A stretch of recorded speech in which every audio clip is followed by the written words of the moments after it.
제복을 입고 하는 직렬을 공안직으로 봐요. 그래서 봉구표 자체가 조금 높은 데서 시작을 하고, 내가 얼추 계산해 보면 한 정도 나오는 것 같아요. 교도소에는 철제들이 돌아다녀요. 박스를 묶을 때 철로 되어 있잖아요. 그런 것들을 다 수집해서 먹어버려.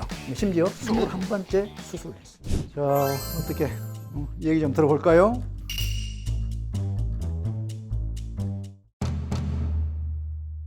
교도관은 어떤 업무를 하나요? 아이고, 그냥 들어오자마자 그냥 훅 들어오네. 우선 이제 교도소는 어떤 곳이에요? 범죄자들을 격리하는 곳이죠. 왜 할까요? 사회 안전을 도모하기 위해서. 처벌적인 기준도 있지만 사실은 구금이라고 하는 것은 사회 안전을 확보하기 위한 것이다. 다시 말해서 격리작용이에요. 그러면 정리했으면 그냥 끝내느냐? 그렇지 않고 안에서 재사회화라고 말했어요. 그럼 이 재사회화는 두 가지로 관점이 있어요. 하나는 내면의 변화를 도모하는 것, 또 하나는 사회 적응력을 길러주는 것. 사회 적응력을 길러준다고 할 때 뭐가 있을까요? 직업 능력, 그렇죠. 내면의 변화는 마음의 변화를 말해요. 그래서 이 두 가지를 합해가지고 오늘 뭐라 하냐면 교정교화라는 말을 씁니다. 교도관은 교도소에 가면 수용자를 사회로부터 엄중하게 격리를 해서 사회를 안전하게 해줄 필요가 있고, 두 번째는 사회에서 다시 적응할 수 있도록 하는데 마음을 변화시키고 사회에 적응할 수 있는 힘을 길러주는 것. 중점적으로 이 두 가지 다 매우 중요해요. 제대로 된 격리가 안 되면 마음대로 도주하고 사회가 막 뒤숭숭해지면 안 되겠죠.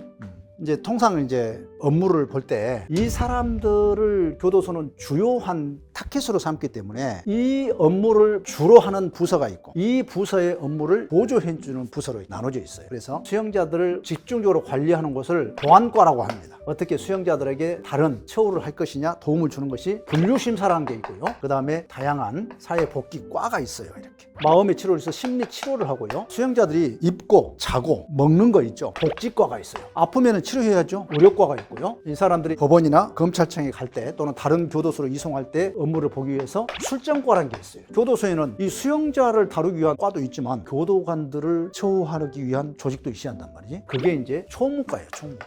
또 복지과에서는 이제 수용자뿐만 아니라 교도관에 대한 먹는 거, 제복 이런 것들을 이제 관리해주고 있죠. 이 보안과를 중심으로 해서 여러 과들이 수용자들 격리작용을 좀 더 원활하게 하기 위해서 또는 교정교화를 하기 위한 부속과들이 있다. 이렇게 보시면 돼요.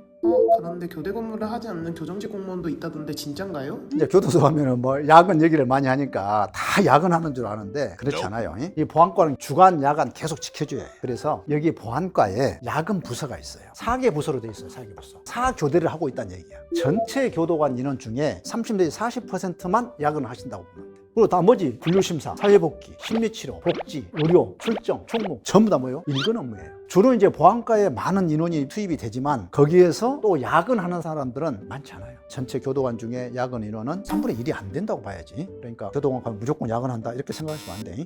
그럼 교정직 공무원도 민원 업무가 맞나요? 이제 민원과가 있어요. 이 민원과는 누가 올까요? 수용자들 가족이나 친지나 이런 분들이 오는 곳이 민원과예요. 민원은 이제 접견 업무를 주로 해요. 접견이 된다, 안 된다, 시간이 적게 준다, 많게 준다, 이제 이런 현장에서의 요구 사항은 있을 수가 있는데 다른 일반적인 민원 사항은 없다고 보시면 돼요. 여기서 교도관이 느끼는 교도소에서 민원 사항은 그렇게 큰 스트레스 사항은 아닌 것 같아요. 교정직 공무원은 수당을 많이 받나요? 수당이 궁금해요. 첫째로 우리가 기억해야 할 것이 기준점이 뭐냐면 일반직 공무원이 있고요. 일반직 중에서도 공안직이 있어요. 제복을 입고 하는 직렬을 공안직으로 봐요. 그래서 봉구표 자체가 조금 높은 데서 시작을 하고 또 교도관이기 때문에 받는 특수지 근무 수당이라는 게 있고 그 관련된 수당이 약 한 20만 원이 좀 넘어요. 그리고 이제 야근 수당 있죠. 구급의 경우에 약 한 60만 원 정도 한 달에. 내가 얼추 계산해 보면 한 260만 원 정도 나오는 것 같아요. 다큐 영상 같은 데서 나오시는 CRPT 분들은 뭐예요? 이제 교정 업무의 이제 전문성인데 전에는 100명, 150명 수용자를 관리를 하죠. 그러면 사고가 발생할 수 있죠. 서로 뭐 싸우거나 그러면 내가 가서 또는 팀에 의해서 그 문제가 해결됐어요. 근데 그렇게 하다 보니까 전문성도 떨어지고 통제력이 약할 수밖에 없죠. 그래서 아예 기동대를 만들었다고 보시면 돼요. 순식간에 와서 그 업무만을 처리해주고 갈 수 있는 이런 팀을 만들었다고 보시면 돼요. 수용자들이 뭐라고 표현할까요? CRPT를? 까마귀라고 해요. 까마귀. 까만 옷을 입고 신속하게 대응을 해주는 거죠. 그래서 이제 흔히들 CRPT는 별도로 뽑느냐 아닌지 꼭 그건 아니에요. 무도 특채로 오신 분도 있고 교도관 중에서 내가 한번 그 일을 해보겠다 한 분도 있고 그 팀들이 멋도 있어요. 멋있기도 해. 수호신처럼 나타나서 딱 해결해 주죠. 선생님께서 교도관의 꿈을 갖게 된 계기가 있으신가요? 제가 이제 초등학교 다닐 때 교도소가 도심 한복판에 있었던 것 같아요. 빨간 벽돌집이었거든. 옆으로 지나서 학교를 다녔던 그런 기억이 있고, 또 비슷한 시기이긴 하지만은 수용자들이 출소를 하면 갱생보호소라는 게 있었어요. 갱생보호 사업을 했던 분이 우리 집 옆에서 바로 살았어. 그 집에 가서 놀면서 밥도 먹고 그 아저씨들하고 대화도 하고 이랬던 것들이 어쩌면 교정 공무원이 되는데 정서적으로 알게 모르게 영향을 미친 것은 아닐까. 그리고 무엇보다도 마음속에 그런 게 있었어요. 좀 도움을 줄 수 있는 일을 했으면 좋겠다라는 생각이 컸던 것 같아요. 교도소장으로 근무하시면서 기억에 남는 일 있으셨나요? 50대가 넘었던 친구인데, 우리 이제 교도관들이 본다면 다 이제 기억을 할 정도예요. 우리 안경 있죠? 안경은 철이 들어있잖아요. 그런데 교도소에 플라스틱으로 이제 하고 있는데, 그럼에도 불구하고 교도소에는 철제들이 돌아다녀. 박스를 묶을 때 철로 돼 있잖아요. 그런 것들을 다 수집해갖고 먹어버려. 그러면 그걸 먹음으로 해서 교도소에서는 어때요? 그 친구를 데려다가 병원도 데려가야죠. 심지어 21번째 수술을 했어. 배가 어떻게 됐겠어요? 거북배가 된 거예요. 도저히 어려우니 교정학 박사인 당신이 한번 맡아보시오, 이렇게 연락이 왔어. 근데 제가 첫날 왔을 때 배를 걷어 올려보라겠어. 막 진물이 막 진짜로.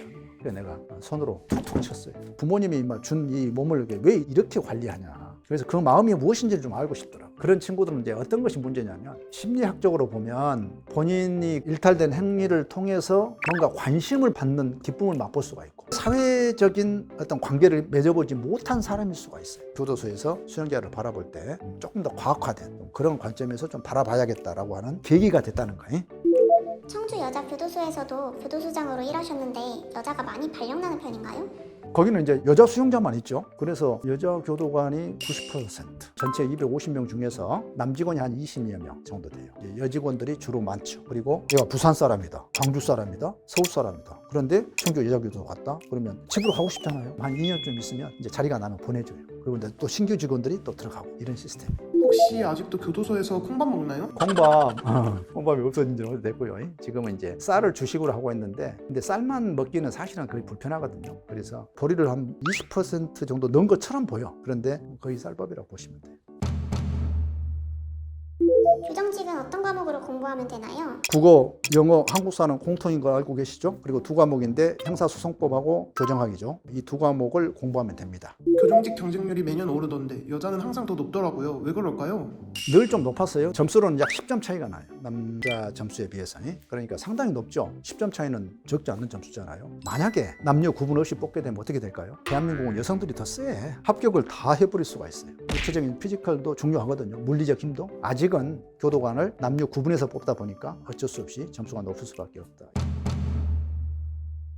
교정직 시험 초시생인데 공부를 어떻게 하면 좋을까요? 제가 늘 하는 얘기지만, 제발 좀 학원에 왔으면, 그리고 학원에 내가 의지를 했으면 좀 선생님 말 좀 잘 따랐으면 좋겠어. 그러면 가장 빠른 길이에요. 왜? 전문가니까. 어떻게 하면 최단시간에 효율적으로 할 수 있을 것인가는 선생님이 알고 있거든. 그런데 상당수 학생들이 처음에는 마음을 단단히 먹고 왔다가 강의 듣는 도중에 또는 수업이 끝났을 때 마음이 약해져. 본인만의 해온 패턴이 있거든요. 그 패턴을 깨기가 쉽지 않습니다.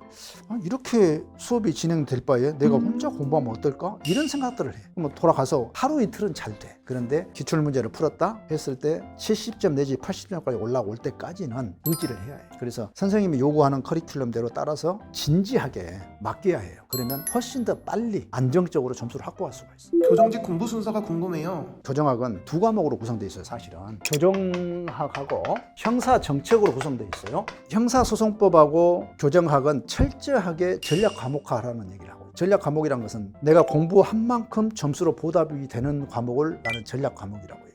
근데 대부분이 공부한 만큼 성과를 못 봐. 왜? 그냥 적당히 하거든. 적당히 해놓고 본인은 다 했다고 생각을 해. 여러분들 가끔씩 교정학은 많이 나오고 형사정책은 얼마 안 나오잖아요. 그래서 그 비중 있게 공부할게요. 아니, 굉장히 효율적인 좋은 방식이지. 그렇지만 고득점에 가는 데는 한계가 있을 수 있어. 왜냐하면 형사정책이라는 과목 속에서 두 문제, 세 문제가 나온다 할지라도 어디서 나오죠? 어떻게 할 거예요? 똑같이 비중을 가지고 공부할 필요가 있다. 기본적으로는 입문 강의, 기본 강의, 기본 핵심 강의, 기출 강의, 때로는 법령 강의 이렇게 잘 따라오면 되고, 이제 시간이 갈수록 시험이 다가오면 급해지잖아요. 기본 핵심 강의로 시작을 해서 정규 시간 외에 OX 기출 훈련을 시키고 있어요. 따라만 와주면 그게 가능해요. 정 안 되면 나는 막 불러와. 그래서 개인 지도도 해. 시험 문제 봐가지고 네가 어디에 틀렸다 어디 틀렸다 해서 개인 지도까지 하고 있어. 두 과목을 포기하지 않고 충실하게 공부하면 90점 이상 고득점으로 시험을 볼 수가 있어요. 이제 공부하다가 뭐 심리적으로 어려울 때도 있고 질문 사항들이 생길 때도 있는데, 패커스 우리 홈페이지에도 질문을 할 수가 있고, 좀 더 빠르고 쉽게 볼 수 있는 것은 네이버 카페 아담 아카데미라고 있어요. 하루를 넘기지 않고 내가 답을 하려고 노력을 해요. 그리고 다른 사람들이 질문한 것도 여러분들이 확인하고 좀 더 빠르게 의사소통할 수가 있으니까 그걸 잘 좀 이용하도록 하시고,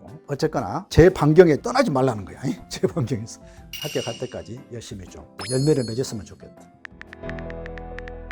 패커스 공무원이 합격 최단 경로로 안내를 시작합니다.